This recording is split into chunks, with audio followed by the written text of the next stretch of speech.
Do you drink water? I do. You know people die in water. So does it stop you from drinking water? No. You have a picture of something bad ahead of you. You don't want to take that bold step. You don't want to leave that comfort zone.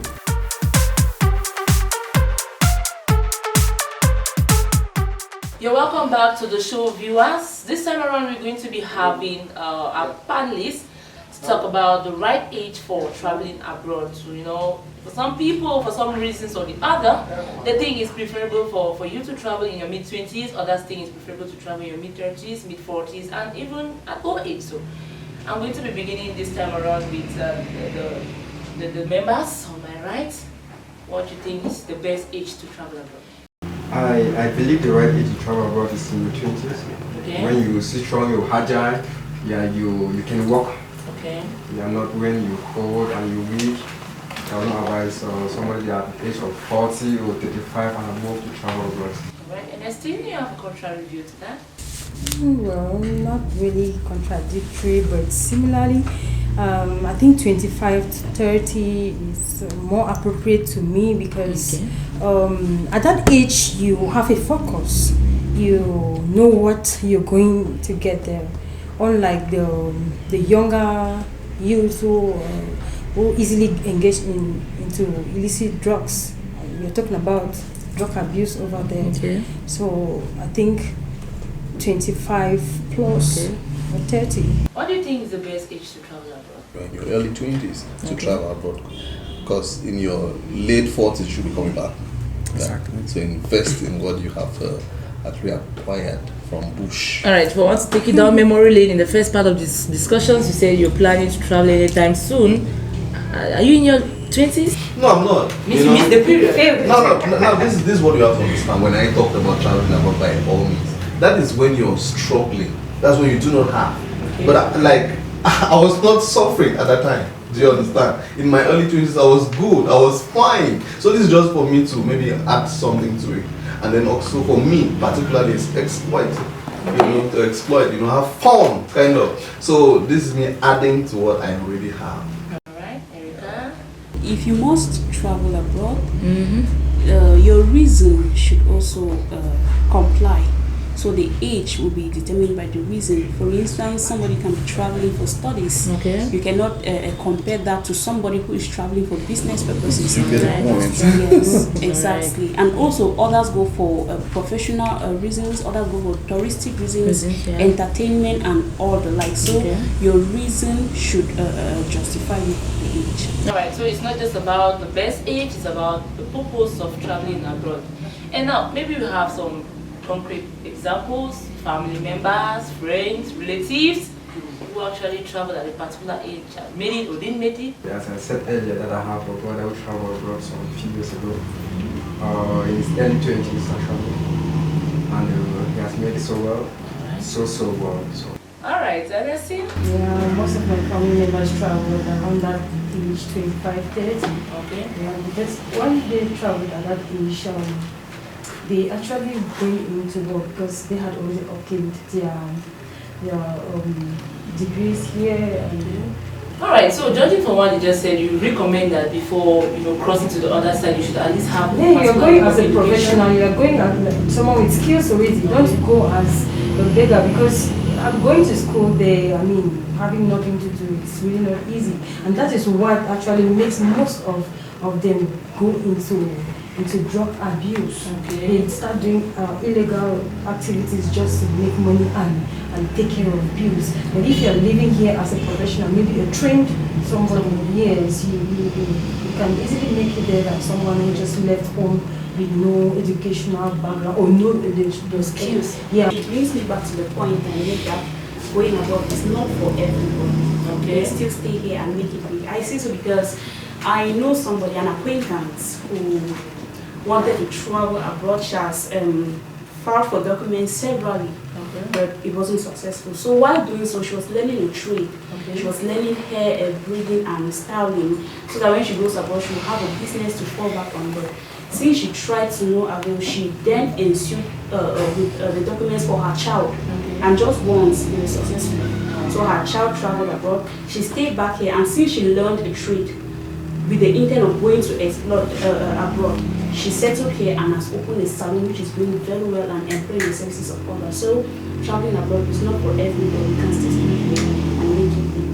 And the age also should determine your purpose for going there. I have friends of mine who went abroad in their early 20s and in their late 40s now. They already have businesses littered everywhere. Then I have people who here have businesses like my sister here said, and those businesses are being sponsored by people who are abroad. Do you understand? So had it not been for those who are abroad, these businesses will not even flourish. So their sponsors are abroad, which means abroad is a plus. Exactly. That's the point. Yeah, that's the point. So Yeah. So now, ladies and gentlemen, we believe that most people who die in their quest to travel abroad die at statistics has proven that a lot of them venture into these journeys at a very tender age. Should I say in their mid-20s or when they are at their prime? So don't you think these are some of the reasons that advance for why people restrain themselves from traveling abroad? Do you think that age bracket and the cases, numerous cases of people we've had dying along the way can contribute to some of the reasons why people will or will not want to travel abroad? alright, I'll start by asking you a question. Do you travel to Douala? Or have you ever traveled to Douala? I have. Alright, I believe you've also heard of people that have died on their way to Douala. Yeah. So does this stop you from traveling to Douala? Of course not. Do you drink water? I do. You know people die in water. So does it stop you from drinking water? No. Exactly. So, listen, this is the reason why many people remain poor for a very long time. Alright, because you keep putting something that you keep putting something frightful ahead of you. Okay. You have a picture of something bad ahead of you. You don't want to take that bold step. You don't want to leave that comfort zone. Alright? Yeah, so remember I said I'm not saying that people should go and commit suicide. I'm out for people to travel, but not people to commit suicide. Do you understand? So, Mama, if you don't travel, if you want to die, you still die here in Cameroon. I said earlier that not everybody that travels through the high sea that died. Alright? Alright. Some made it. Alright? People traveling to Douala, some died, some made it to Douala. To do People traveling from Nigeria to Cameroon through the sea, some died, some made it to Cameroon. Exactly. So what is your point?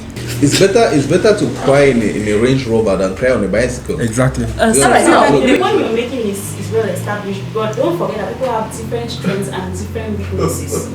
Okay? So your health condition can permit you to undergo that journey and have it successful at the end, but she can be of a weaker, have weaker issues. Her own health condition cannot permit her. Yes. So you should not just encourage everybody to venture into the journey. Maybe you did not hear me well. I said I'm not advisable to commit suicide. Good. Alright. Earlier he said you should go through proper knowledge. Proper knowledge. Alright. If you want to go through the Mexico road, know the right people to go through. Take precautions. Exactly. If I know that I will not be able to walk for 30 minutes, I have a health issues. Why should I follow the road? Alright, there are people who don't play football who are very good footballers because they know that they cannot, maybe they have issues with their health. Right. Alright, they cannot run for long. That's my point. Hey, my sister, let me say something. Alright, the Bible says our God is a miracle working God, right? Yes. Do you believe in God? For sure. Now, if God says I can save you, alright, now go to that road, stand on the main road. When you see a trailer coming, don't move the road. Don't move away. Wait for God to come and save you. Do you not get the point? I get the point. Yeah, we are very clear here, very, very clear. If you have an issue to travel, all right, if you have the means, I believe there's what always called contract. Someone else can travel for you. You can do a contract, the person travels, you know what, to 50-50 or 70, whatever, which is still going to benefit you.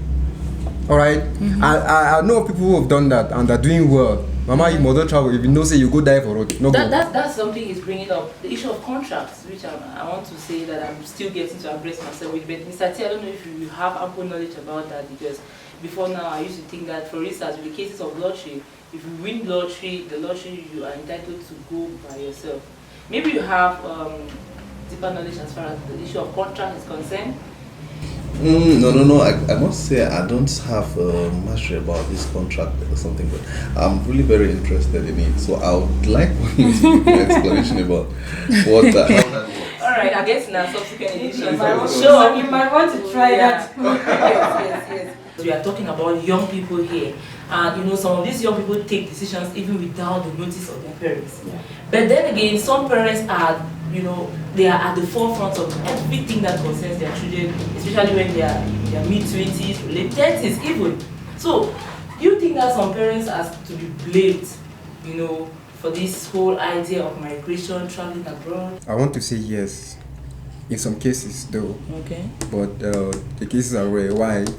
Because, for example, if I'm a student, all right, I love to do, maybe I want to be a teacher, Okay. but my father wants me to be a doctor, all right? Along the way, I'm not going in for what I love. I'm just doing it to please my father. I know of cases nowadays, I know of people who are actually frustrated because of that, all right? And at a certain point, they'll be like, they have been pushed to the wall. They don't have a choice. Okay. It's just like, je m'en fous, I don't care. As a friend would say, je m'en fous, I don't care. Let me do this one now for myself. And that time now, you'll be doing things you don't want to do things up because you don't want your family to find out. Because definitely they find, they will stop you. So we should stop pushing our kids to do what they don't want to do. Alright, and I still have a contrary view. Yeah, not Contribution? actually. Yeah, I will really blame our parents because they fail to empower their children or bring their children up in a way that they can easily adapt to the challenges, or maybe face the challenges that may come in the nearest future. Well, a child may love to be a teacher, and the parent supports the vision. Now, what if this child graduates tomorrow and is not opportune to get a job as a teacher? Now, where did our parents fail? You can't be bringing your child up just with one vision. Diversify their ideology, their mindset about life. Now, Mr. T, your parents, and you have growing kids. At some point in time, you might find yourself lacking when it comes to, the particular direction that you want that child to follow. I want to say that I would not blame parents for this. Now, you fail to understand that those parents that birthed us do not have the knowledge. That is why they schooled us so we can have this knowledge. You would not go to school and come back to expect your parents to think for you. You would have to think for yourself and of course for your parents. So now, considering the fact that you are exposed as a person, you have gone out there, you've seen a whole lot of things, you will now come and advise me and say, Daddy, Mr. T, I saw this and I think this is good. And now we reason together. And I will buy your idea because I believe you are more exposed at this point. Not all parents are actually illiterate. There are parents who are well educated, but they never thought of that. And the result is always like, okay, now that it is not going, let me send you abroad. By the time you know it, the child is frustrated somewhere in the United States or somewhere. Remember, Yes, I was talking about you bringing up your child. I can only reason for myself when I'm at least 18, 19. But you should first of all guide the child. She can pick up from there. I guide my child from primary 1 to 7. Secondary school. At that point, the child has nothing to decide about profession or something. Now, in secondary education or tertiary education, now you, the child, you are exposed and you've learned from maybe your friends and all. You will now come back home to tell me, I'm a daddy. Of course. If you didn't nurture the child, what happens And also, then? how many parents will listen? Because That's why there is an exception to every rule. When our parents gather in their small jangis and Mr. A says, oh, my child is in Germany and he's sending me money, the next thing the parent is coming home, pack your bags, you're going as soon I blame you, the child, at that point again, because you did not properly impregnate your father with the knowledge that he or she needs. I believe you being my father should know what I need, especially when I'm still at a tender age. Can I ask you a question, please, as a parent? Let me. What do you want your child to become? Please, first question. What I want my child to be is of no consequence as it is right now, because what I want might not actually be what my child is good at. But do you know that is you as an individual? it is me as an individual. Okay, now I have a right to choice. we don't have just you here in Bamenda. We have parents who think differently from you. We have parents who want to be in charge always. That is why what I'm saying, that if you can convince your parents or except you are a wayward child that I see nothing good in you, and I say this child, The child is wayward. I still blame it on the parents. All right, ladies and gentlemen, we've come to a temporary close of this second phase of the debate. But before we go, I want to find out from you, Zitani, what age do you suitable for you to travel abroad? 20 to 25. I think 25 is okay by me. Early 20s is fine. early 20s is very good because 40 you should be returning. So, judging from what our panelists on board have, concluded, 20s, your mid-20, early 25 happens to be the best age to travel abroad because at that time you are still agile, you're still energetic, you're still focused, you're still determined, passionate about everything, you're creative, and you can still offer even a lot to the government, to whichever country that you are going to. So ladies and gentlemen, as we run up on these discussions, we want to advise that before traveling abroad at whatever age you might want to travel, just make sure that you do adequate findings about the necessary preparations that needs to be done, just so you don't get stuck in the dark net of the Mediterranean.